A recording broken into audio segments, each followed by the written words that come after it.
What is going on, everyone? We are back for season 4, episode 36 of Hit the Books. No Ace, no Jesse, just me and Mackie this week. Going to be going through some of these conference finals in the NBA, NHL, some news in the MLB as well.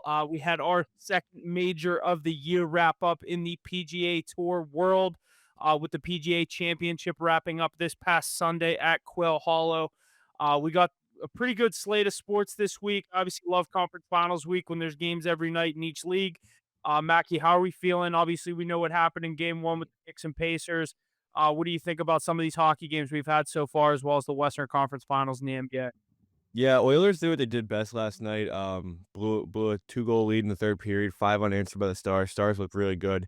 Those are Aces boys, so they look really good to start the Western Conference Finals. Canes doing what they do best as well over there. Panthers doing what they do best. Panthers up 1-0, win a big game on the road. Um, I think Panthers are gonna be really hard to beat. I can see them repeating this year. Going to the NBA, really tough loss for the Knicks last night. Up 14 with 2 minutes left, ended up losing the game. Not much to say, honestly, not much to say there. Just gotta bounce back for game 2. And, on the other side, OKC just pretty much looks unbeatable. Yeah.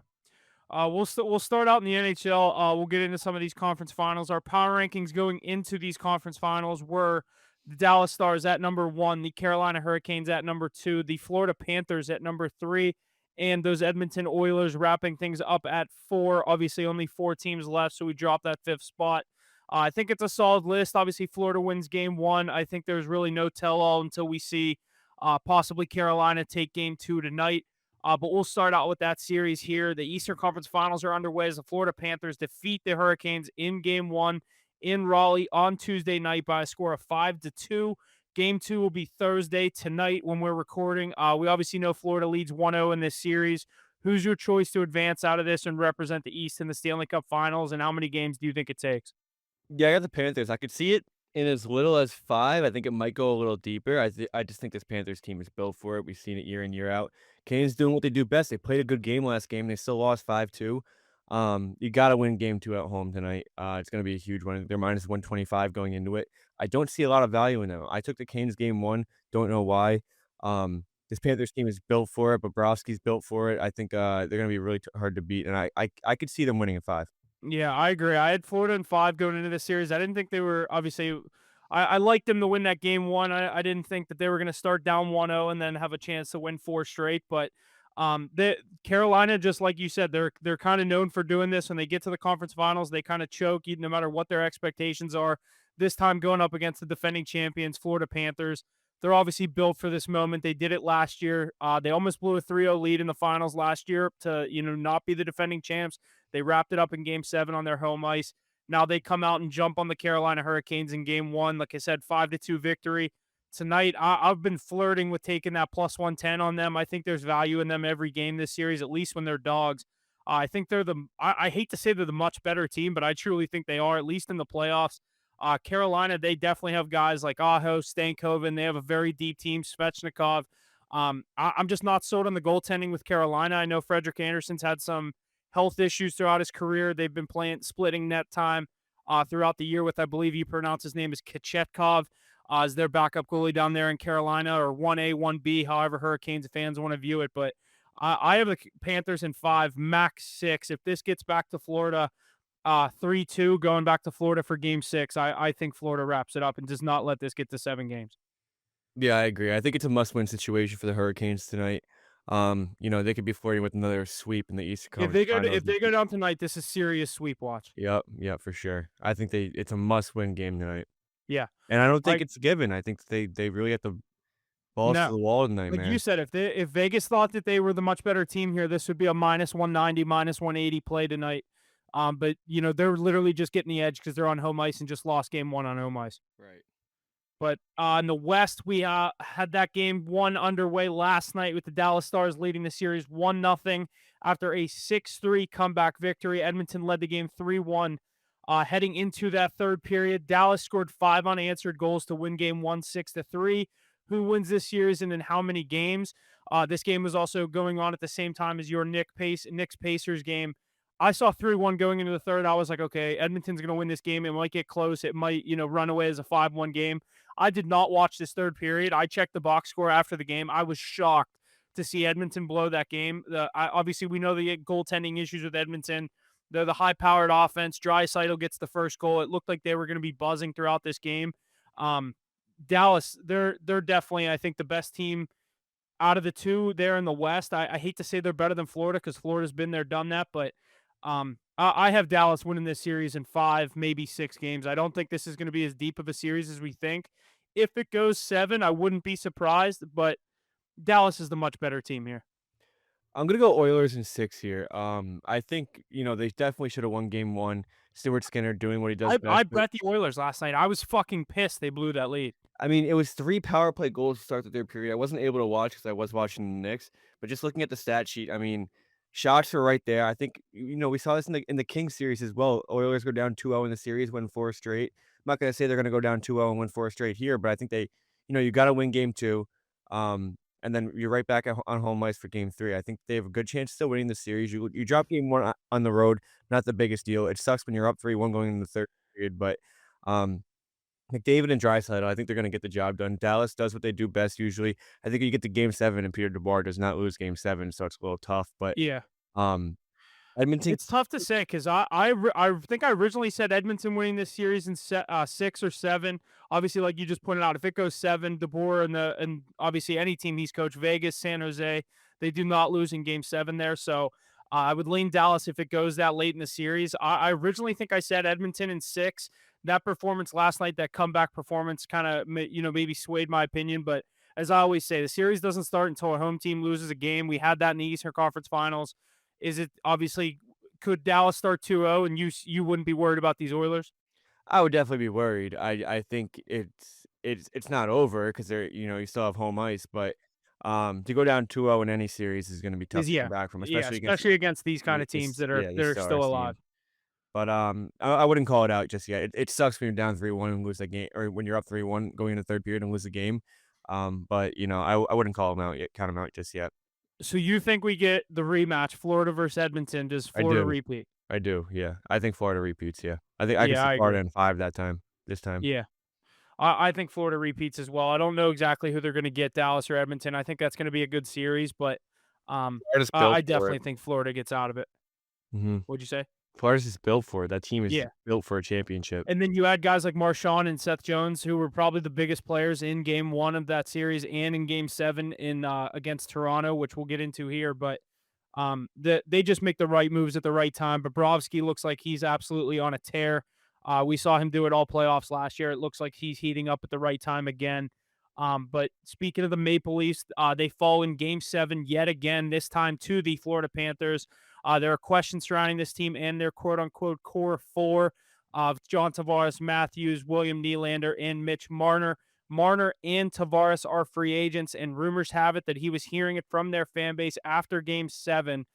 Could you see Marner moving on from Toronto? Where do you see him go? Some of the teams that have thrown their name in the Marner mix are my Penguins, the Detroit Red Wings, the Flyers, the Utah Mammoth, the newly named Utah Mammoth, and your New York Rangers. I don't know what this guy's going to be seeking in the free agent market. He's getting paid $10 million a year right now from the Leafs. Obviously a Toronto kid, grew up, played for the London Knights, gets drafted by the Maple Leafs. Obviously a part of that core four. That's a dream come true, but hasn't lived up to it in the playoffs for them. They can move on from a Leafs perspective and a management perspective. They move on from Tavares and Marner. I don't think that team gets quote unquote that much worse. I know Tavares had a great playoffs, but Tavares is aging. Marner's obviously a piece. They have Matthew Nyes, I think it is, who's been an up and coming star for them. But I definitely think Marner and Tavares are both out of Toronto come next season. I wouldn't like to see it. I do wanna see Marner stay there. I wanna see that team actually succeed a little. And, they got close this year. 2nd round, game 7, they had him by the balls. It's just you can't come out with that performance in game 7. I mean, 1st period wasn't bad. 2nd period, the shots were 13-1 at one point. It was 3 unanswered. It was kinda over from there. Still, Lars had a good series, not good enough. You run into that Panthers team. That Panthers team knows what they're doing. They've been there 1,000 times. They're built for If you for give them games the like chance that. in a game 7, they're going to jump all over it. Yeah, they're built for games like that. It's tough for a Maple Leafs team that's never won anything, never had any success to go in and win that game. But I don't wanna see that core ripped up just yet. It's reminding me a lot of Penguins Caps, how Florida always has that upper hand. Florida's winning a lot. If that core stays together, I think they can finally get one sooner or later. It's Like just the Caps did in like the Ovi's, what, Caps finally 13th did. year? Yeah. Yeah, hopefully it doesn't take that long, but I don't know. I like this Leafs team. They have a lot of success. They just can't get it done in the playoffs. But it's not that they don't have the recipe for success. It's just that they don't have the heart just yet. I don't know what it It's is. the pressure. I truly think, like, a lot of people point to that fan base and the pressure that's around the surrounding that team in that city, how they live and die with that team. Not saying there's not other fan bases like that. Your Knicks are a good example. But you know, the success that the Maple Leafs have had over the past 10, maybe even 5, 10 years, we'll just go back. Austin Matthews era, the Mitch Marner era. I just think Getting I personally think Tavares. Marner's going to leave, but I don't think it's more going to be. I wouldn't be surprised if Toronto offers him a deal. I think Tavares could stay on maybe a hometown discount. Obviously, another guy from Toronto. That's why he went there. But I just see Marner moving on. I'd do anything for my Penguins to sign him and get him on a wing with Crosby. Yeah, if he gets offered the right price, he'll definitely be out of there. But it I matters what he wants. I saw a stat today, or heard a stat from Bissonnette. I was listening to part of my take that no team, there's one team that has won the Stanley Cup with a player in the NHL over a $10 million plus salary. Do you know who that is? Wait, say it again. There's been one team in the NHL win a Stanley Cup while there's a player on their roster that makes $10 million or more. And there was one player. Do you know who that one player is and when it was? Jack Eichel? Bobrovsky last year. No way. Yeah. Wow, He's that's the only incredible. player that's ever won a Stanley Cup while making over $10 million a year. What's Jack Eichel's contract in Vegas? I think it's like 9, like 9.5. Gotta be right there. Yeah. Yeah, it's like right Wow, under 10. that's incredible. But yeah, I was shocked to hear that. And then you look at like McDavid's salary, 14, 15. I don't even know what he makes. Matthews is right around that same range. Marner was 10. They have so much money tied up into those four guys. I think it's best for them to kind of reset. You obviously don't want to move on from Matthews. He's a top 4 player, top 3 player in You the can't move NHL. on from him. Yeah. Depending how you feel about Draisaitl, it's McDavid, McKinnon, Matthews, Draisaitl, in my opinion. But I'd love to see Marner move on, just kind of get out of those bright lights. I think even some of these other teams outside of the Penguins, obviously, I would hate to see him go to the Flyers. Wouldn't really care to see him go to Utah just because of I don't care for that team. Detroit, I think, would be a fun team, a younger team that he could come in there, kind of be that veteran Yeah, but presence what's that's he gonna been in the do? Go to playoffs. Detroit and get a wild card spot and do the same thing over and over? It's just Exactly. what are you Yeah, getting I out of think it's Toronto more of for? a. I don't know if they think it's a change of scenery or what, but I'm definitely hoping the Penguins make a move. There's talks that him and Dubas are been close through their tenure in Toronto, so I'd like to make something happen there. We have some money to spend this offseason, but we'll see if he ends up going there. But outside of Marner, we do have a heavy list of UFAs in the NHL this summer. The list includes obviously Marner, Tavares, Jamie Benn of the Dallas Stars, Brent Burns, Aaron Ekblad, a lot of guys that are still in this playoff picture. Brock Besser, Brad Marchand, Brock Nelson, Mikael Granlund, Sam Bennett, Patrick Kane. Is there anyone on this list that you could see make a heavy impact on a new team? Like guys like Sam Bennett, I think he fits that Florida team so well that if I'm him, I don't know if I'm leaving. You forgot a big name in Connor McDavid as well. He's a free agent this summer. Yes, yeah. He was not on the list that I saw. That's crazy. Yeah, the list I saw, it was like 30 names long. It was ridiculous. I know Panarin's on it as well. Um, Actually, maybe Panarin's not. Are they restricted or UFAs? I'm 99% sure that he's UFA. That's crazy. I did not know that. Hold on, let me look it up. Yeah, fact check that because I mean, a lot of these guys that are still in the playoffs, like I said, Ben Burns, Ekblad. Ekblad's another piece I'd love to see. If we got to break up this Florida team, I do root for this Florida team, but I think it's going to be hard for them to retain Bennett, Marchand, Ekblad. I think Marchand was more of a rental for these playoffs. I do think he'll move on, if not go back to Boston, that kind of move. But um, I'd be interesting to see what happens there. But yeah, what are you seeing on this Shit, I McDavid thing? can't find it. Um, He might have been on the list I saw, and I just didn't even like believe it. Almost, you know what I mean? Like yeah. I can't. So he's gonna test free agency. He hasn't signed an extension. They're in the Western Conference Finals. There's no way they're in talks of contract extensions now. Well, I just it doesn't even say restricted or unrestricted, but the free agent class is includes McDavid, Makar, Eichel, Kaprizov, Panarin, Ovechkin, Bobrovsky, Kyle Connor, John Carlson, Malkin. Jesus Christ! I forgot half of the league. Dude, it's nuts. This free agency is gonna be incredible. Damn. Matty Nice is Say a that list again. restricted. Say the top of that list again. The top is ridiculous. McDavid, Makar, Eichel, Kaprizov, Panarin, Ovechkin, Bobrovsky, Kyle Connor. Then you have like Malkin, Ekholm, Jacob Markstrom, Adrian Kempe. It's ridiculous, dude. That damn. But I it's all knew it I doesn't knew say Malkin. I didn't restricted or throw him in this unrestricted. list, but Kaprizov. That's kind of shocking to me that Minnesota hasn't tried to lock him up to a long term deal. Yeah, he'll probably get one. He'll He's gonna definitely get one. He'll Yeah. get a fat deal from Minnesota. I don't think he leaves there. He is their future, at least him, Boldy. I'm not the best at naming Minnesota Wild players off the top of my head. I know they have some studs up there, but um, I don't see him move on from Minnesota. But some of those other players on that list, that's crazy. Ovechkin, we know he's not leaving Washington after the year that he just had. They Well, overlooked. he has no There's no reason to ever reason to, leave. like, Yeah. don't do a Jerry Rice and, play whatever, however many years with one team and then go do one with another team because no one ever remembers that season, but, do you agree, though? I think Marchand just goes back to Boston. You think so? If not, I don't stays with know. Florida. I don't Or is think he he pissed they wants. traded him? You know what I I mean? Like, I don't think he wants much more in Boston. I think he. Hold on, I'm trying to. is Boston even gonna be contenders next year? Like, I don't think Exactly. so. Like he doesn't have many years left. I think you can't go from Boston to Florida right back to Boston. I feel like it's Yeah, go not that there's literally any play bad 4 blood, months for, the top Stanley Cup contending team, the defending champions, and then go right back to rebuilding. especially if he wins the cup. And he could be in the exactly. If he wins a cup this year and it goes back to Boston, he could be in that same position he was this year where they could be looking to move him at the deadline again. What is this, a vicious cycle? The same exact thing. Yeah.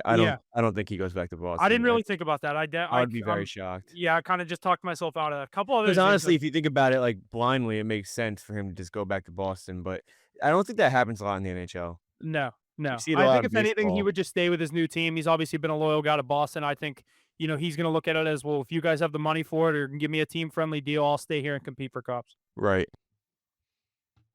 But yeah, that's gonna do it for the NHL. Obviously, conference finals. We have game 2 tonight. For I believe the East with Florida in Carolina. Like I said, game 2 in Carolina tonight. That'll be over by the time you're listening to this. But we'll jump over to the NBA. Our power rankings in the NBA. Oklahoma City still sitting at number 1. Your Knicks at 2.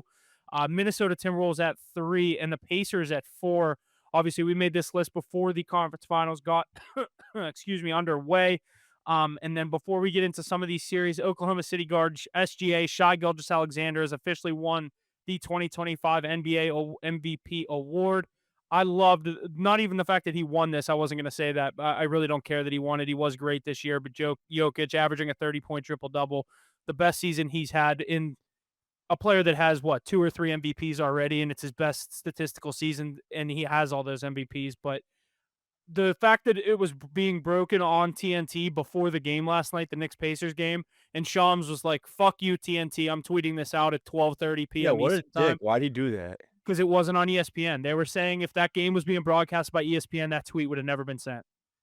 He just wanted to get credited with the news because they didn't want TNT to break it.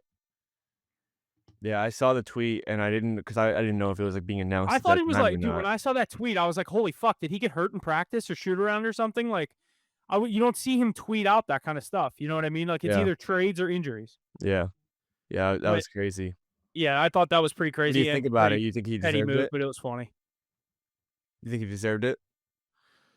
I mean, like I just said, a 30-point triple double, and then I saw a meme last night where it was like, all right, it was like a cartoon of like aliens coming to take the best player in the world, and they were like, "We're taking your MVP. We need the best player." And they were like, "Wait, our best player is Jokic." And they were like, "Well, why didn't he win the MVP then?" It's true, like 30-point triple double.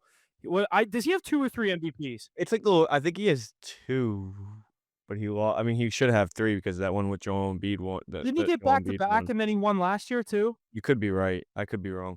He's getting the LeBron treatment though. It's just LeBron should have won it every year from like '08 to like 2014, you could say. But I mean, he just wasn't. It's just I look at it this way. You take Jokic off the Nuggets, they might not even be a play-in team. You take Shy off Thunder, they're probably a 4 seed. Yeah. I was gonna say at Could be least better. they'd be like the Rockets. They'd be a team like that's gonna make the playoffs, but no one's scared of. Right, right. It's just the in terms of like most valuable player, You can't even make an argument for Shy. No. Yeah, I mean, the numbers are the numbers, but I mean, we saw it in game one. The foul baiting, obviously, that's kind of gotten more noticeable and more under the microscope throughout the season. But I like watching him play, but not when he's doing that. Not when that's his entire go into a game. He had 7 fucking free throws 4 minutes into the game, jumping into guys, flailing his arms around, falling. I would love when they called the one where he literally just tripped and they called a foul and they ended up reviewing it, calling that back. Like, you Half the gotta time half the time, it's not even, like, he's so prone to it now, it's like that he's not even baiting anymore, they just call it like that. Like, exactly. that one They just step back. as soon as someone gets near him, there was no one even touching him, and they called the foul. Yeah, it's just I can't even watch him play I loved basketball when he was anymore. sitting on the ground looking for the foul, and Ant just threw the ball at him. He's like, "You Yeah, fucking pussy! yeah. If you're gonna do this all series, like this is gonna get you over quick," and he knows it. And you see the post-game conference with, Yeah, where he's and pointing at the stat sheet with yeah, he's Randall. laughing. But we'll get to that Western Conference Finals. OKC took Game 1 against Ant and the Minnesota Timberwolves. Game 2 is tonight, Thursday, also in Oklahoma City. Who do you think wins this series and how many games? I I gotta go OKC. I wanna say 5. I wanna say that this team is so outmatched, it's just game 1 was a perfect tell was a perfect tell of how this Yeah, series is gonna go, I think. But then again, Ant only took 13 points, he had or 13 shots, he had 18 yeah, that's points. crazy. He's gotta do more. Like I said in the group chat the other day, he has these games where you're not gonna win these games when your best player is taking 13 shots and Yeah, he has they're 18 not getting points. 30 points from Take Naz Reid. over. They're not getting 30 points from Randall. Gobert is obviously a defensive style center. They're never going to get 20 and 10 from him. I mean, they did against the Lakers, but you know what I mean? Like, I'm talking on a consistent basis. He needs to go out there and score Even 30 points a game. even if he's not feeling it, shoot the ball. You are Yeah, the best player, you're down 20 points, shoot the start ball. chucking. You need to be the reason that they win this game because nobody else is gonna be. Not Jaden McDaniels, not Naz He Reid. obviously is known as like a selfish player. He gets unselfish when they're losing in those scenarios. Like, He's he's like, you know all what right, it well, I'm is? not going to get us back in this myself. So then he He's starts dishing it to Jalen or Jaden McDaniels and Nas Reed in the corner. It's like, dude, you're the reason they're here. Just keep going. he's just young and inexperienced, and that's where the age really shows is that when he's not hitting, he's like, "Alright, let's see if somebody else can do it." No, you are the man, dude. Yeah, it's Like, like, you yeah, have to we figure this want you out. taking the You shots. have to Yeah. figure this out yourself. You shoot yourself out of it or you shoot yourself into it. Yeah. Doesn't really matter. I But still I'm gonna go back to what I said. I still think if they go down 0-2, you do not want to go down 0-2 to this Thunder team. I think they need to get one in OKC.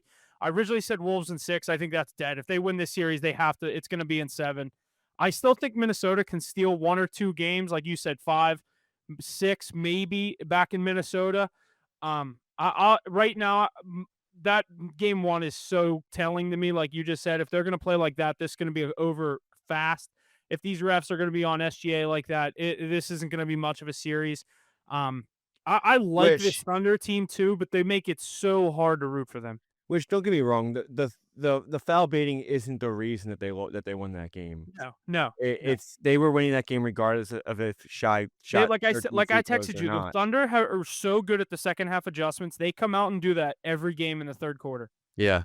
They could be Yeah. down 10 at halftime. They'll come out with like an 18-2 run, and next thing you know, they're winning. Yeah, it's pretty ridiculous, but, I mean, like I said, like, it's not the reason that they won that game, they were winning it regardless, but going forward, there could be games where that is the difference, and if they're gonna like, it's playoff basketball, Like, imagine if that was a 3-point game in the end. you can't have minimal contact and where 99% of the time, it wouldn't even be called a foul in the regular season, and you're calling it in the playoffs like I was that, gonna like, say the NBA kind of does the opposite of what the NHL does. The NHL puts the whistles away in the playoffs. The NBA is like, we got to call the everything in refs the make it playoffs. about themselves is what it is. I mean, Yeah, you also saw I think it was Naz Reid, was backing down a defender, clear foul on him like 4 or 5 times, and he, like, trips up, they steal the ball, go go down down, court. get it. That was Yep. when Shai did his, like, little fall and one. It was, like, no contact at all. If you wanna call a foul on on the other side of the floor. We'll call a foul on that minimal contact where it shouldn't even be a foul. It's Yeah, just I'm interested to see what happens in game 2 tonight. If that continues and it's a close game, a lot of people obviously are already saying the Thunder aren't fun to watch. This foul baiting, it's obviously, like I said, under the microscope. But I just don't even think the refs care. They're like, we're just going to keep doing it. We've done it all season for him. We're not going to stop now. yeah, but it's just getting ridiculous, man. I Yeah. mean, He can't just keep getting away with this. I agree, but we'll step over to the East with your Knicks. Got underway last night with an insane ending to Game One. Pacers trailing by 14 with around 2 minutes to go in the game. Madison Square Garden fans were then introduced to Aaron Nesmith as he went 6 for 6 from 3-point range late in the fourth quarter to help the Pacers come back. Where Halliburton hits the game tying two, looked like a three, hits the choke. Gesture, I guess you'd say, points to Reggie Miller, thinking the game's over. Even though it's a two, that's a huge shot. The bounce in, I saw Ace say it was kind of like the Kawhi play against the 76ers, which I didn't really think about that, but it kind of is. Pacers go on to win the game 138 to 135 in overtime to take a 1-0 series lead. Do you think I don't think this series is over. You were talking earlier like this is a single elimination. I still have Knicks in 7. I thought this series would go 7. I basically mapped it out. I think Knicks win game 2. Pacers do win game 3, first game at home. They'll take a 2-1 lead. Knicks go back to game 6. Knicks are up 3-2. Pacers win. Knicks close it out in game 7 at the Garden. I watching last game, I don't think that it should get 7 games. I think that the Knicks are so much better of a team. It's ridiculous. First of all, Brunson scores 43 points, Cat has 35, and you lose the game. It's just insane.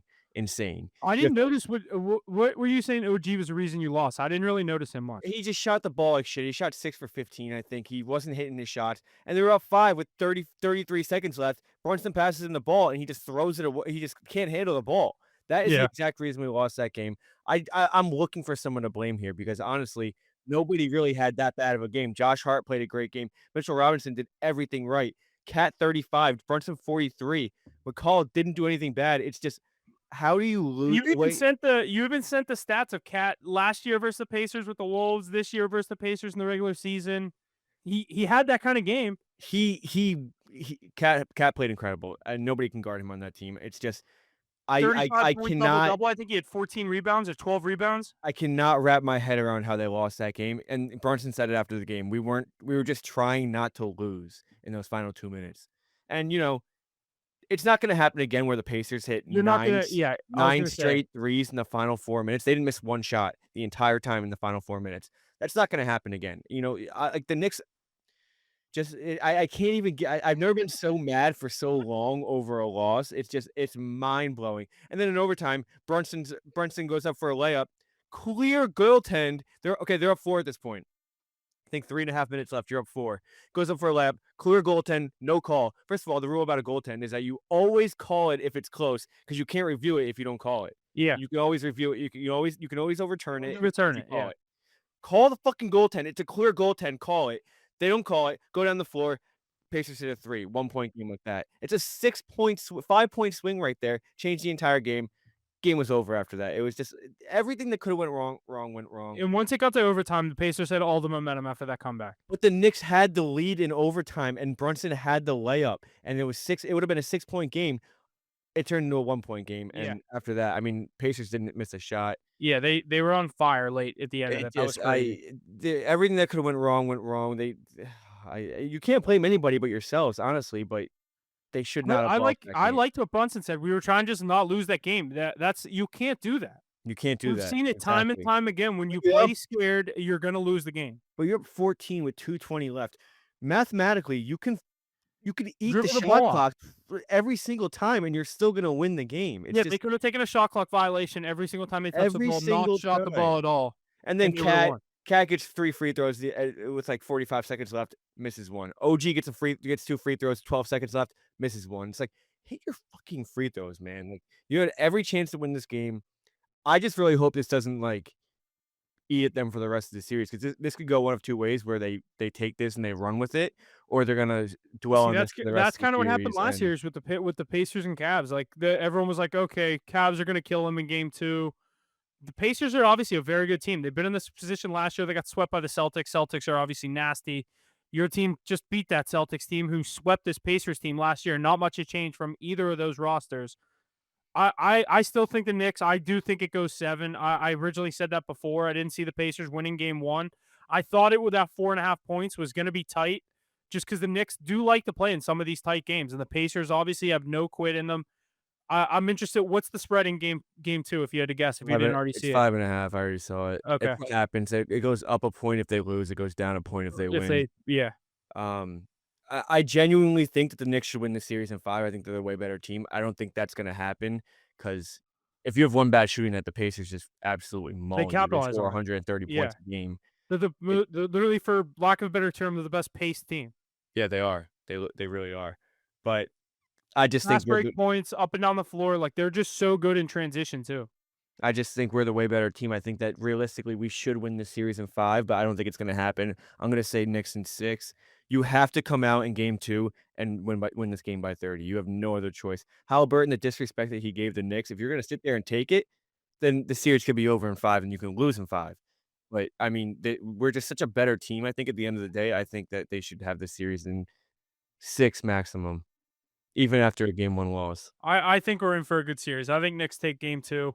It'll be interesting to see what happens once the series gets back to Indianapolis. If it is 1-1, but yeah, the conference finals in the NBA, we get game two, Oklahoma City, Minnesota tonight, on Thursday. At least when we're recording this. I hope Minnesota can put up a fight in that one, but it's going to be interesting to see.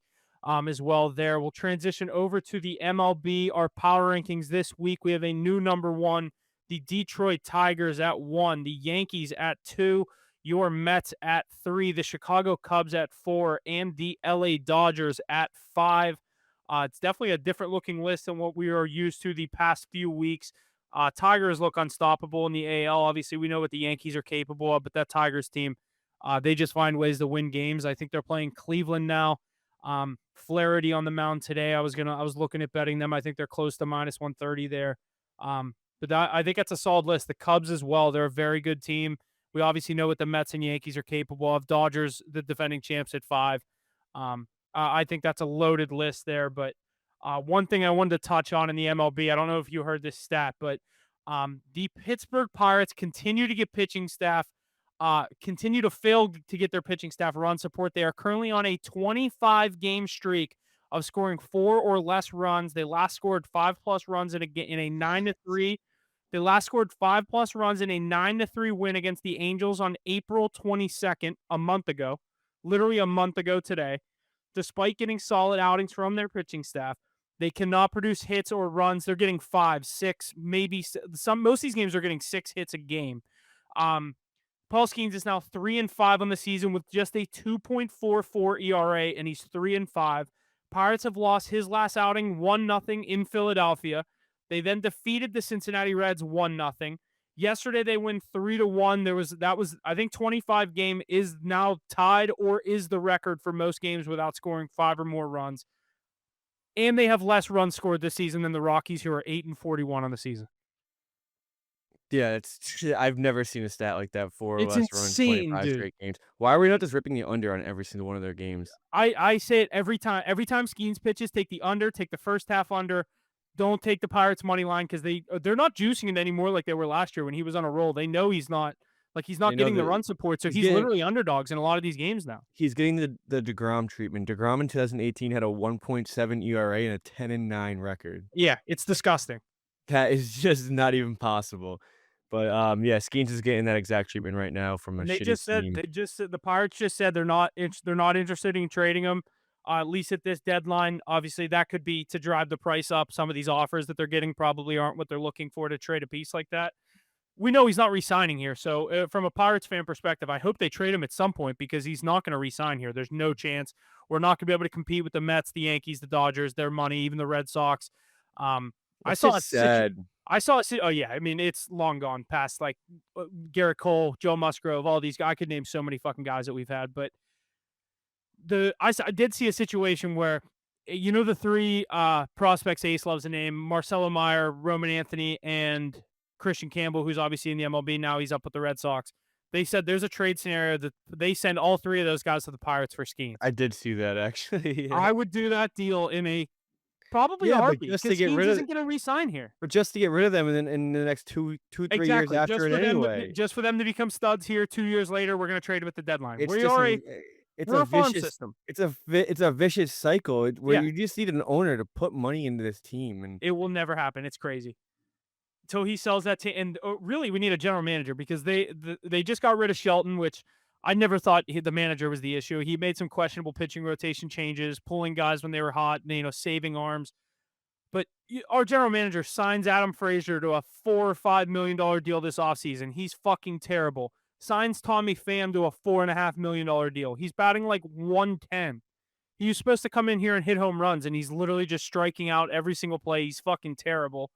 But yeah, they're obviously we know what the Pirates are. No one expects any of them going in and out of each season, but this stat was crazy. 25 game streak of 4 or less runs. Last time they've scored more than 5 was 9-3 win on April 22nd, a month ago. Yeah, I've never seen a stat like that. That's incredible. They gotta do something over there, fix Yeah, something up. they're not going to. They're literally just gonna. I Sooner or don't think later, they're gonna dude. trade Skeens this year. I think they're at least gonna. If I were the Pirates, and the owner's not going to sell the team, which that's the first thing that needs to happen, but it's not going to happen. You got to fire the general manager. Try to get a general manager in here that can somewhat convince the owner, like, can we spend a little bit of fucking money while you have the best pitcher in baseball or one of them? Like, let's get some run support around him. Let's get a better. I mean, the pitching staff is good. Jared Jones just went down with the season ending. He hasn't played all year, but he just got surgery. I don't know why he waited this fucking long to get surgery, but he waited 2 months, 3 months into the season to get the surgery. He's out for the year. A fully healthy pitching staff. We have Skeens, Jones, Keller, Ashcraft in the system, Bubba Chandler in the system, the number 2 prospect in baseball. Like, if they get those two guys up here, the Pirates could have arguably one of the best pitching staffs in baseball. They just don't hit the fucking ball. It It's doesn't matter what kind of crazy. pitching staff you have because if the bats Like I always aren't say, they try going. to win games 1-0. In these past 2 games, they lost 1-1, or past 3 games, they've lost 1-1, won 1-1, and then they win 3-1. It was I'm not gonna lie, live bet Pirates team total. That's my new favorite bet. Just take the under on like a live under after they get all their runs. If they get runs early, all their runs, it's like 1 or 2. So if they score early, you just live bet under 2.5, under 3.5, and it's always plus money for some reason. And I've been using like odds boost on it. So yesterday it was 2-1 in the 6th inning. I'm like, and they had a guy on first and second. I'm with 2 outs. I'm like, all right, I'm taking this under 2.5 right now. There's no way we get a guy home here. It was plus 220. I used an odds boost on. I got it like 260 or something. They get out of that inning. The next inning, they get that insurance run to make it 3-1. I was pissed. And obviously, don't score again. But yeah, they're terrible. I should have taken the 3.5. It was like 3.5 was like minus 125, and then 2.5 was like plus 250.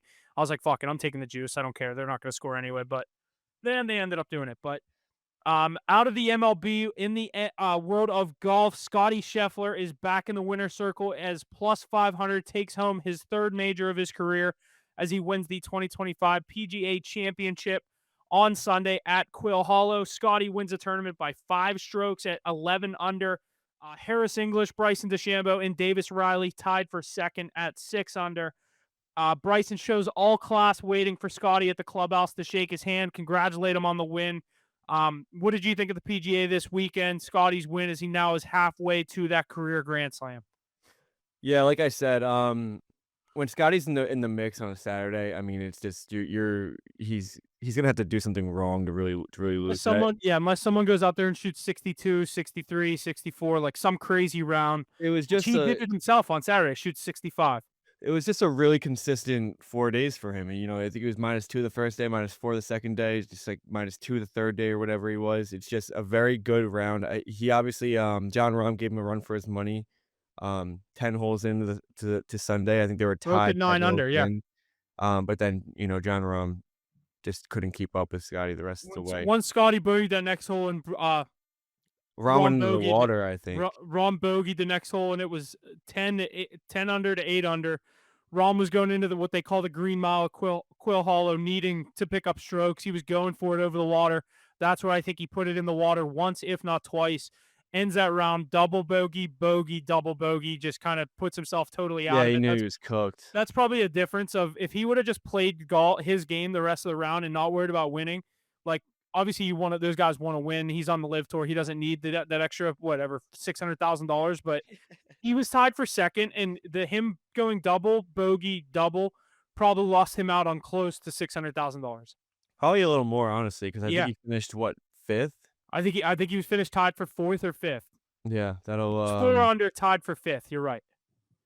yeah, That's that'll lose you a lot of money, especially, from going from 2nd to 5th like that, but, Bulls, it's crazy.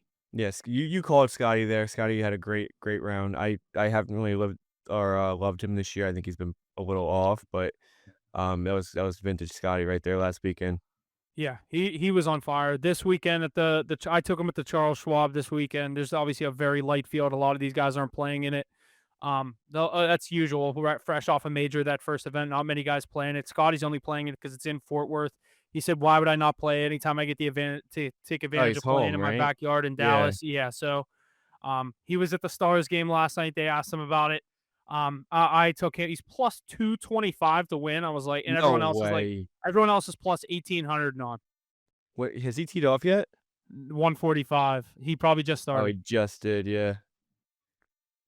Um, What's the current standings on that? Are you looking at it? yeah, so, this guy, John Pack, FedEx ranked 168, is 6 under through 15, he's leading it.